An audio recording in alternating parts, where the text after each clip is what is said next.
नमस्कार बच्चों। आज का जो मैं वीडियो बना रहा हूँ वो वर्ब पे बना रहा हूँ। वर्ब आप जानते हो, वर्ब बहुत ही महत्वपूर्ण चैप्टर है और we can not make any sentence without verb. बिना वर्ब के हम कोई वाक्य बना ही नहीं सकते हैं, वो मीनिंगलेस हो जाएगा अगर वर्ब नहीं रहेगा। इसलिए इस महत्वपूर्ण चैप्टर को तो हम आपको समझाएंगे, साथ में ही फाइनाइट एंड इनफाइनाइट वर्ब के परिमित और अपरिमित रूप जो वर्ब का होता है, कैसे प्रयोग होता है, इसके बारे में भी बताएंगे। लेकिन उसके पहले आपको एक टिप्स, पढ़ाई से संबंधित। तो आज चूंकि वर्ब की बात हो रही है, इसलिए उसी से संबंधित टिप्स भी लेकर आया हूँ। जैसे आप वर्ब के तीनों फार्म याद करते हो, मुख्यतः तीनों फार्म याद करते हो, जीरंड फार्म या आईएनजी फार्म, तो आप फर्स्ट फार्म में आईएनजी लगा कर बना लेते हो। तो आप कैसे याद करते हो ये तो हमें नहीं पता, लेकिन अब मैं जैसे बता रहा हूँ आप वैसे याद करके देखो। जैसे आपको मैं बता दूं कि दो प्रकार के regular verb and irregular verb. तो जो रेगुलर वर्ब होते हैं, ऐसे जितने भी वर्ब हैं जिनके अंत में ईडी लगाकर सेकंड फार्म और थर्ड फार्म बना लिया जाता है, यानी पास्ट फार्म और पास्ट पार्टिसिपल फार्म बना लिया जाता है, वो सब के सब रेगुलर वर्ब होते हैं। जैसे कोई भी आप उदाहरण ले लीजिए जिसके अंत में ईडी लगा करके हम उसका सेकंड फार्म और थर्ड फार्म बना लेते हैं, वो सारे वर्ब रेगुलर होते हैं।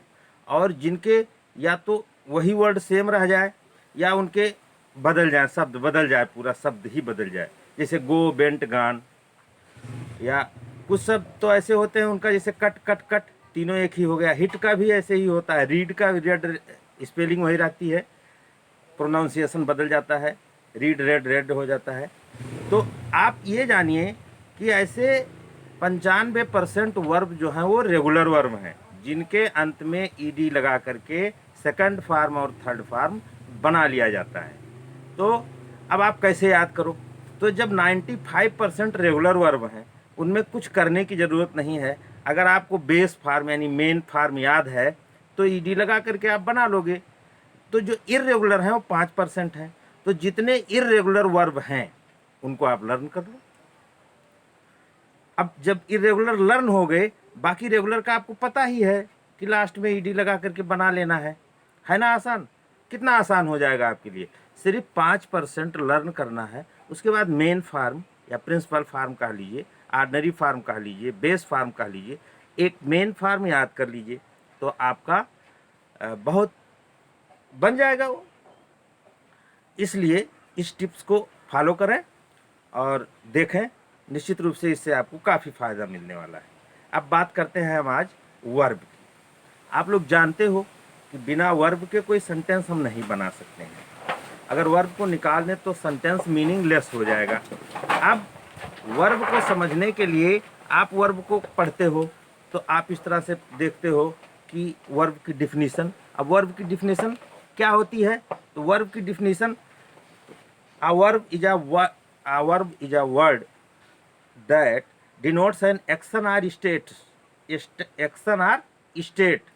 of a subject।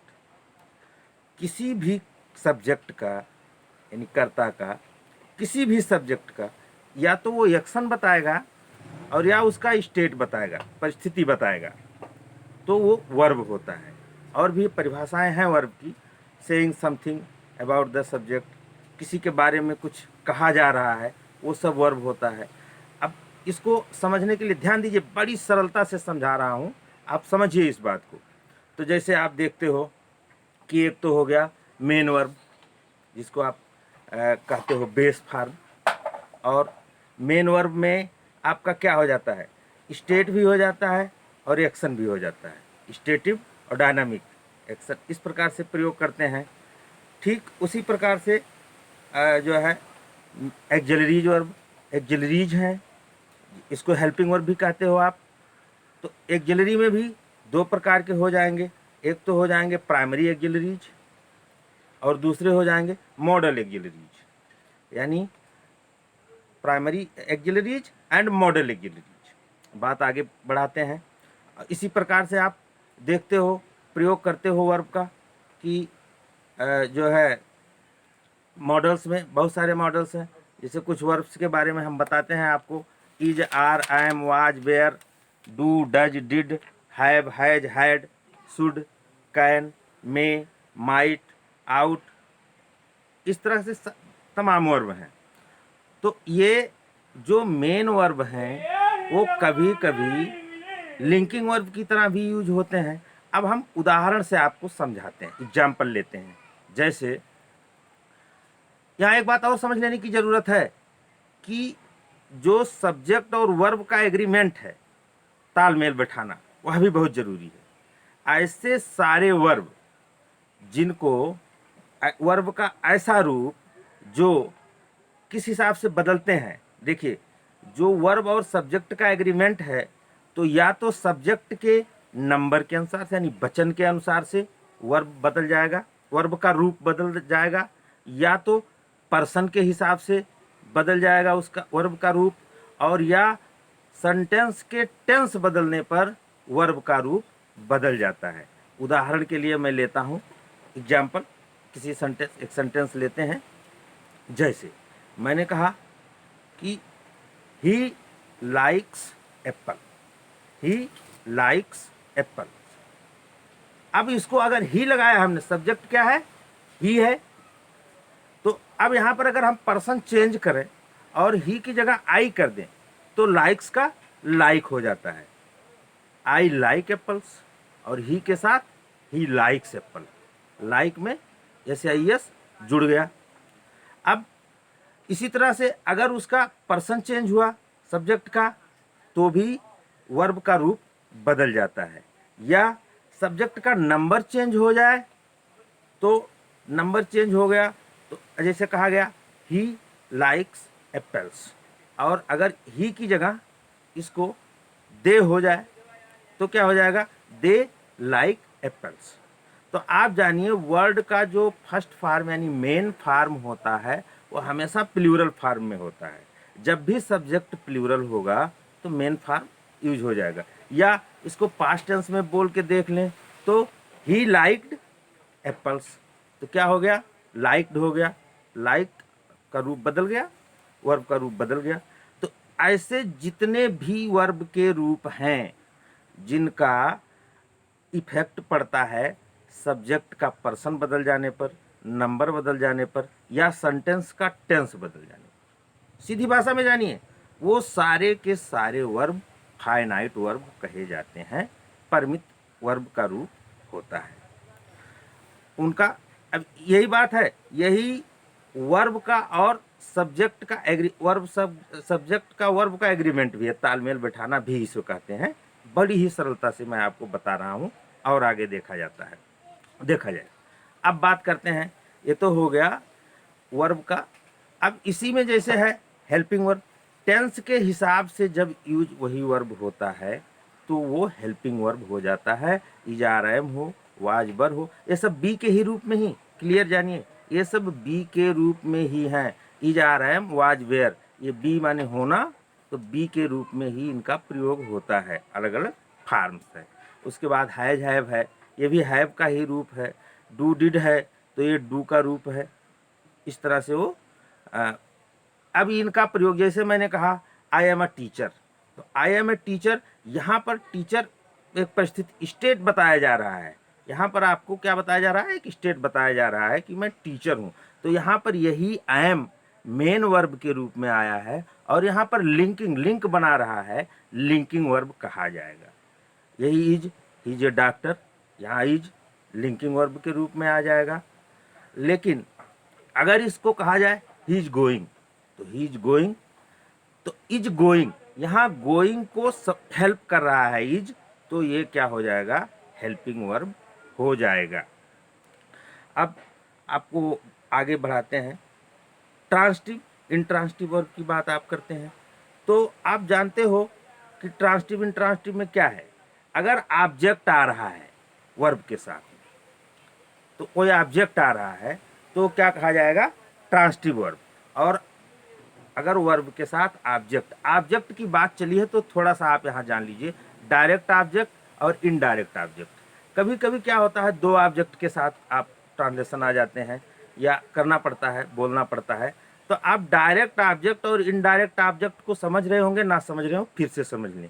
जितनी भी नॉन लिविंग चीज़ें हैं जिनका जीवन जिनमें नहीं है, नॉन लिविंग जितनी वस्तुएं हैं वो सारी की सारी डायरेक्ट ऑब्जेक्ट होती हैं, और जो लिविंग चीज़ें हैं वो इनडायरेक्ट ऑब्जेक्ट होती हैं। जैसे my father gave me a pen, my father gave me a pen, तो पहले इनडायरेक्ट ऑब्जेक्ट मी आया, माई फादर गेव मी आया, तो ये इनडायरेक्ट ऑब्जेक्ट है, और अ पेन ये डायरेक्ट ऑब्जेक्ट है। लेकिन अगर इस तरह से आप इसके बोलें कि डायरेक्ट ऑब्जेक्ट को पहले लेकर आवें और इनडायरेक्ट ऑब्जेक्ट को बाद में लेकर आवें, तो क्या होगा, बीच में इसके टू लग जाएगा।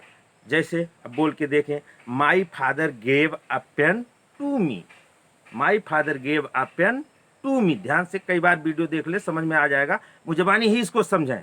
समझने, अब एक बार समझ में आ गया तो फिर कभी ये भूलने वाला नहीं है। तो ऑब्जेक्ट की समझ आपको हो गई, डायरेक्ट ऑब्जेक्ट, इनडायरेक्ट ऑब्जेक्ट। अगर आप डायरेक्ट ऑब्जेक्ट पहले बोलते हैं तो इनडायरेक्ट ऑब्जेक्ट बाद में बोलते हैं, तो उन दोनों के बीच में टू का प्रयोग कर लिया जाता है। और अगर आप इनडायरेक्ट ऑब्जेक्ट पहले बोलते हैं तो इसे सीधे डायरेक्ट बोल दिया जाता है कि my father gave me a pen, या my father gave a pen to me. इस तरह से दोनों तरह से आप बोल सकते हैं। अब बात करते हैं, जैसे एग्जाम्पल लेते हैं, तो अब ऑब्जेक्ट आपके समझ में आ गया, direct object, indirect object. Helping verbs, आप बता, हेल्पिंग वर्ब्स दो प्रकार की हेल्पिंग वर्ब्स होंगी, एक तो मॉडल एक्सिलरीज होंगी, एक प्राइमरी एक्सिलरीज होंगी। इज, आर, एम, हैव, ये सब प्राइमरी एक्सिलरीज हैं।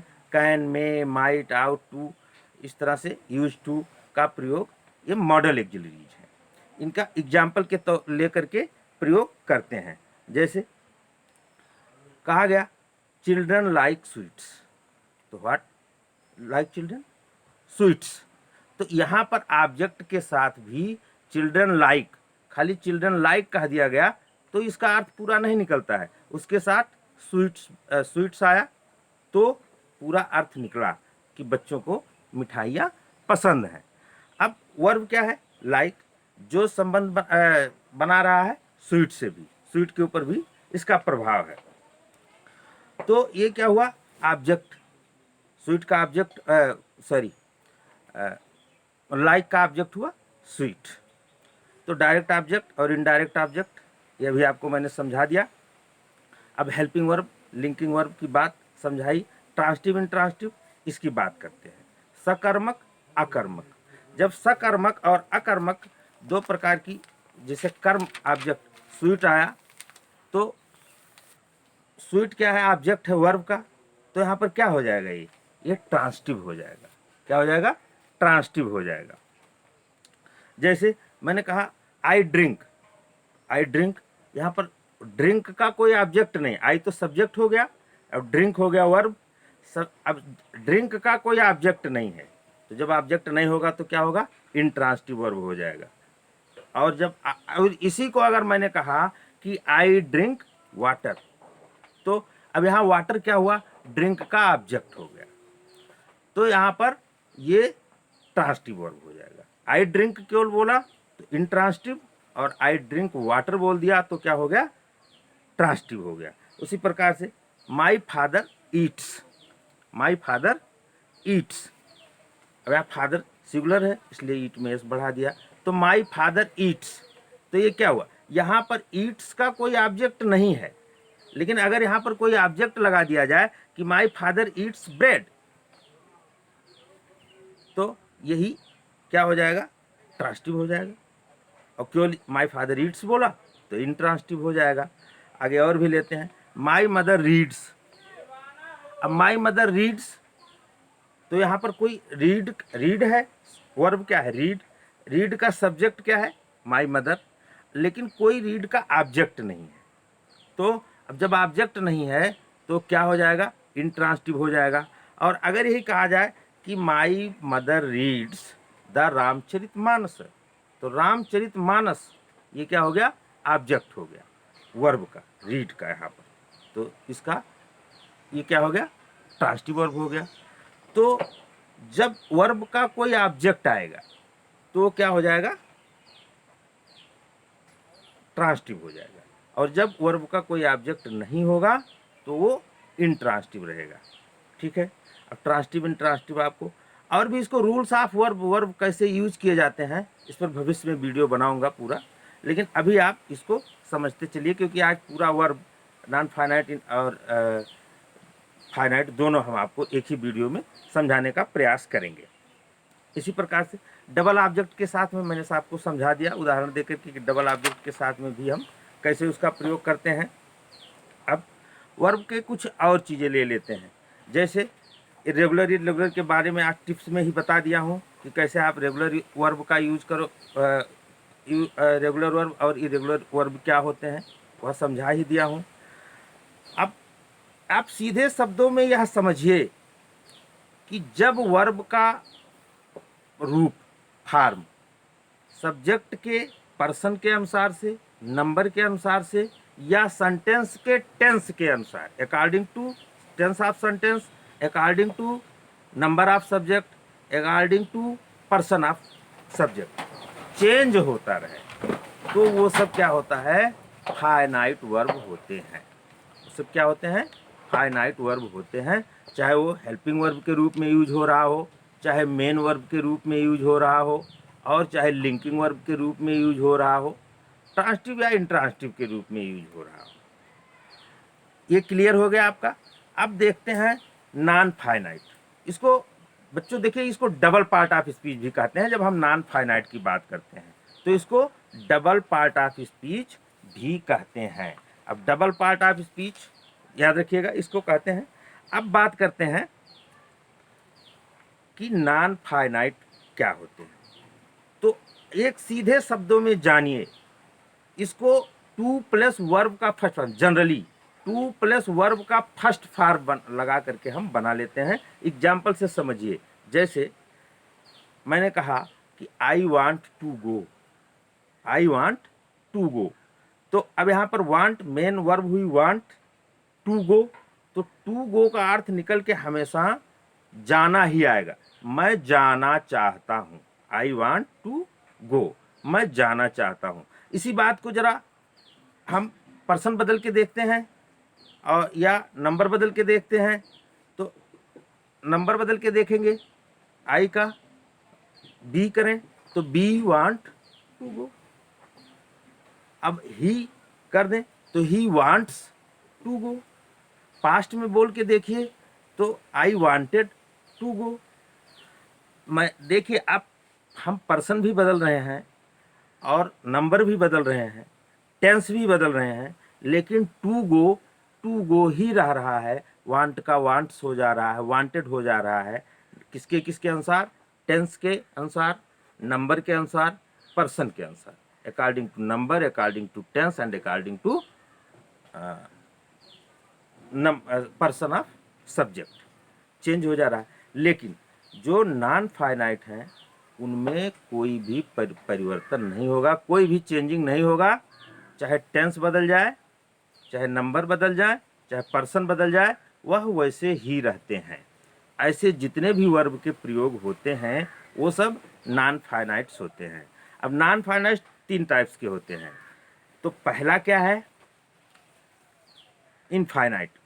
पहला क्या है, इनफाइनाइट या इनफाइनाइटिव, इनफाइनाइटिव हो गया। दूसरा पार्टिसिपल के रूप में इनका प्रयोग होता है, और तीसरा जीरंड फार्म के रूप में। जीरंड फार्म को, उसी आईएनजी फार्म को ही जीरंड रूप कहते हैं। अभी आपको एग्जाम्पल से भी समझा देंगे, लेकिन पहले हम बात करते हैं इनफाइनाइटिव। तो इनफाइनाइटिव जो भी हैं, जैसे मैंने कहा I like to play football, I like to play football. अब इसी बात को हम पास्ट में कह के देखते हैं, दे लाइक्ड, मेन फॉर्म हो गया, they liked to play football. इसी को हम इस तरह, he likes to play football, इस तरह से बोल दिए। और या she will like to play football, she will like to play football. यहाँ पर देखिए, विल लाइक हो गया, लाइक का लाइक्स हो गया, लाइक का लाइक्ड हो गया, लेकिन क्या नहीं बदला, टू प्ले। बात पहले भी समझाया है, टू प्ले नहीं बदला, हमेशा इसी रूप में यूज होता है। लेकिन अभी जो हम आप अपने सेंस ऑर्गन से जो चीज़ें महसूस करते हैं, या जो ऐसी चीज़ें हैं जिन्हें हम, जिसको हम सेंस ऑर्गन से महसूस करते हैं, उनके साथ आई टू का भी प्रयोग पहले नहीं होता है। उस पर भी ध्यान दीजिए। जैसे मैंने कहा कुछ शब्दों को मैं कुछ वर्ड्स बताता हूँ, जैसे हेयर है, सी है, मेक है, फील है। ये सब वर्ड्स ऐसे हैं कि जिनको हम अपने सेंसरी ऑर्गन्स जो हैं उन्हीं से ही फील करते हैं, महसूस करते हैं। इसमें कोई एक्शन ऐसा फिजिकल एक्शन नहीं हो रहा होता है। तो ऐसे उसमें क्या करते हैं कि उसमें टू का प्रयोग भी नहीं करते हैं, डायरेक्ट उसको लिखते हैं। जैसे I watched him play hockey, तो यहाँ मैं आई वॉच्ड, आई सब्जेक्ट हो गया, वॉच्ड मेन वर्ब हो गया। अब यहाँ पर प्ले, टू प्ले नहीं आया, केवल प्ले। मैंने उसे हॉकी खेलते हुए देखा, मैंने उसे हॉकी खेलते हुए देखा। यहाँ देखना भी नहीं निकला और टू भी नहीं आया, लेकिन दोनों ही वर्ब हैं और ये इनफाइनाइटिव के रूप में प्रयोग हो रहा है यहाँ पर प्ले, लेकिन उसके पहले टू नहीं आ रहा है।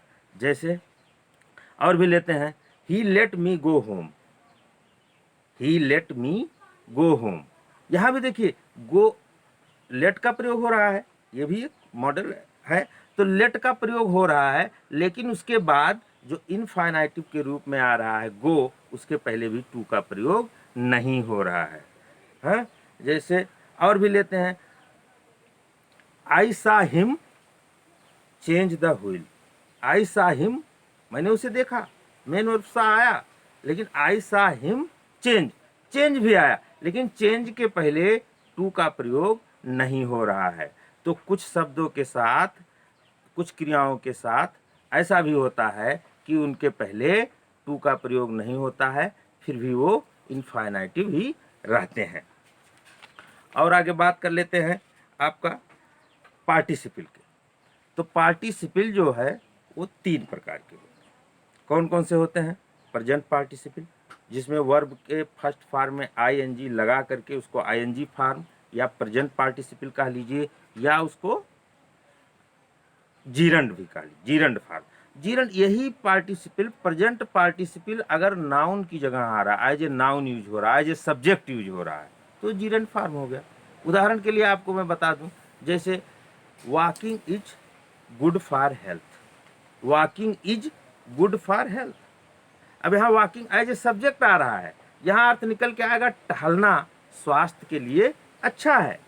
तो यहाँ इसको है तो ये प्रेजेंट पार्टिसिपल, लेकिन यहाँ इसको जीरंड कहा जाएगा, जीरंड फॉर्म में यूज हो रहा है, क्योंकि एज ए सब्जेक्ट यहाँ यूज हो रहा है।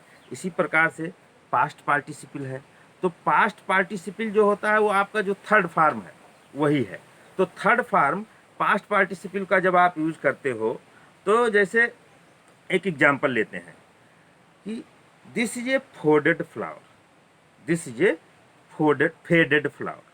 तो फ्लावर कैसा है? फेडेड है। फेडेड क्या है? फेड का थर्ड फॉर्म है, लेकिन यहाँ पर एज ये कैसा यूज हो रहा है? यहाँ पर इसका पार्टिसिपल के रूप में यूज हो रहा है और ये पास्ट पार्टिसिपल है।